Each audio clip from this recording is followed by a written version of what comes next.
Hi everyone, my name is Geeky Gaia. Welcome to my channel. Today's episode is going to be reviewing episode 21 of Yashahime and my theory as to what is going to be debuting in 2 days' time. I'm super excited for this theory. I have been racking my brain all week long developing this theory, and I think I have a good solid theory. So without further ado, guys, let's talk about Yashahime episode 21 preview. So episode 21 preview basically opens up with a human Towa that is with Riku, and supposedly their date gets interrupted by Totetsu.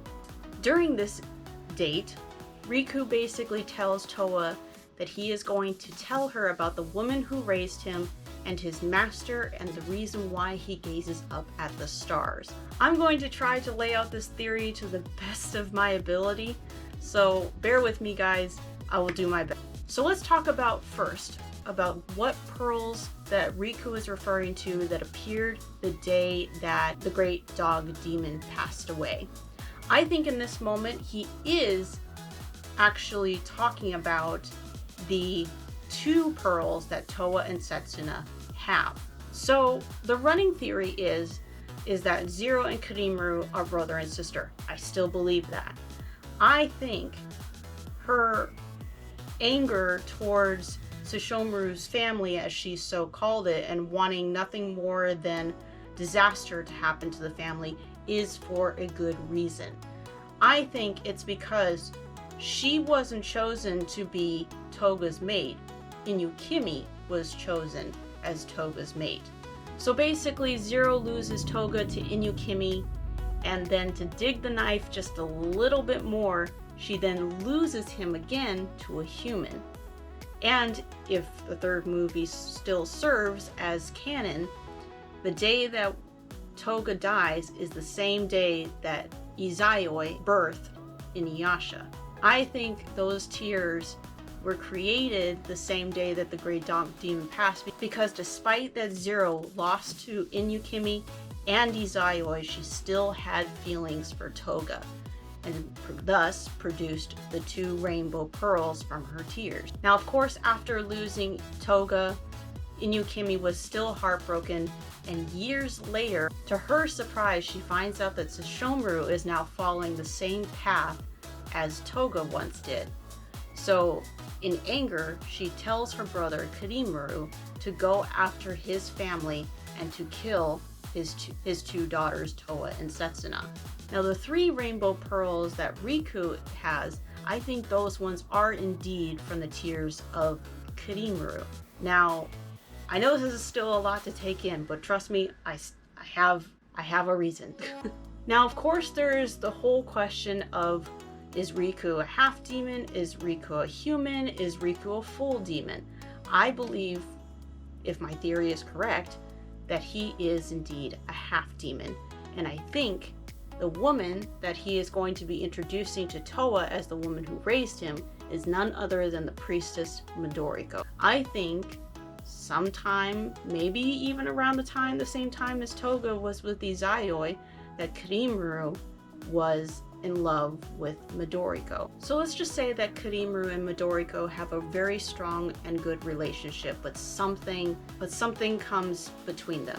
Of course, despite whatever it was that broke up Kirinmaru and Midoriko, I think he still has feelings for her, which is why he still gazes up at the stars.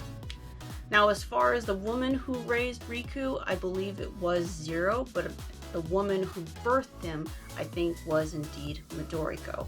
So, if Kirinmaru has this hostility between humans and half-demons, and if Riku is indeed his son and a half-demon, why does he keep him? Despite the fact that he hated Midoriko, still he had to do something for his son. I think he still had some respect for his son, but he of course doesn't refer to him as his son. He refers to him as his retainer. So that could even be the reason why Riku doesn't understand the relationships between humans and demons, and why he maybe doesn't feel love, because he doesn't.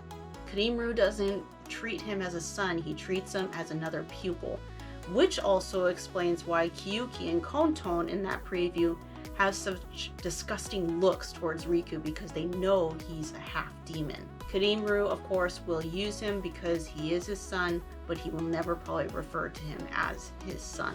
And to drive that knife even further into Kirinmaru's poor heart at this point, not only does he kind of have this hatred towards humans and half demons, but the day that Midoriko is lost, the Jewel of Four Souls is born and a prophecy is given to him that a half demon would be the cause of his death. Can you imagine the woman you loved? Something happens, you guys break up, and she dies, and a jewel is birthed from her, and the prophecy behind it is, oh, a half demon is basically going to be the reason why you die? Like, how messed up is that? Which would make it even a more interesting theory if Riku turns out to be the half demon that is going to be his demise, because he's pretty powerful. Like, with just a little flick of his rainbow pearl, he can produce gold, he can produce boats out of nowhere, he can zip out of nowhere, but he's very powerful. So to kind of break down basically what this theory is, the two rainbow pearls, Towa and Setsuna's pearls, come from Zero's tear, which came the day that Toga passed away because she still had feelings for him, and then later on she wanted to get back at the family because Sesshomaru also followed down the same path as Toga. The three rainbow pearls that Riku has are the ones that were created from Kirinmaru's tears after losing Midoriko, and then his hatred for humans and half demons happened to that. Even though despite his son is a half demon, he still will care for his son, but using him as his most trusted retainer. And the prophecy came from the very woman that he loved, stating that a half demon would be the cause of his demise. Crazy, I know. This theory is huge. I don't know if it's actually true or not. I hope my theory is somewhat close. I hope my theory was understandable. I know it's a lot to take in. But with that being said, you guys, I hope you guys did enjoy this theory of mine. I look forward to episode 21 coming out in 2 days. If you guys did enjoy this video, please like, comment, and subscribe for more geeky content. It really does help my channel. Thank you guys for watching. Don't forget who loves you.